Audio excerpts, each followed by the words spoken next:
بسم الله الرحمن الرحیم و بین نستعین. آمریکا اگر موشک دارد، الله اکبر، خب ما هم موشمک داریم. آمریکا هیچ غلطی نمیتواند بکنه. الله اکبر. این حرف را امام راحل زیاد میگفت. الله اکبر. در مواقعی که امام با شخص خود بنده چرا دست راستم یو کار کرد؟ الله اکبر. این معجزه است. الله اکبر. حالا از بحث خارج نشویم. ماشاءالله. انشالله. چی داشتم میگم؟ اگر امام گوزو زیاد این گوها میخوردند،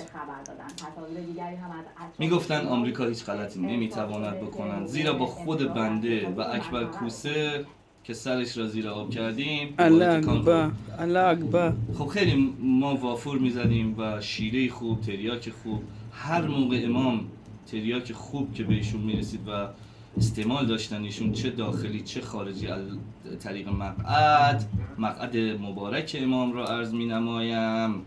الله اکبر. از این گوها زیاد می خوردن. آمریکا نمی تواند غلطی بکند و من قویاً می گویم اسرائیل هم نمی تواند غلطی بکند، به غیر از اینکه در یک عملیات 20 تا از موشهای فاضله و ما که همان سرداران سپاه بودند را به درک واصل کرد. خب این غلطی نیست. ما هم بیمارستان را میزنیم.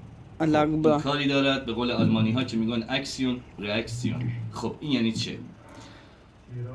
یک نفر از ما را بکشید، از نظامیان ما را، ما هم 20 کودک مریض که در بیمارستان بستری بودن آنها را میکشیم، چون که ما خایش رو اولا نداریم، بعدش هم سیستم اطلاعاتی ما در آن حد نیست که ما بتوانیم به امید پروردگار نظامیان آنها را شناسایی کنیم و آنها را بکشیم. همین کاری که اسرائیل با ما میکند.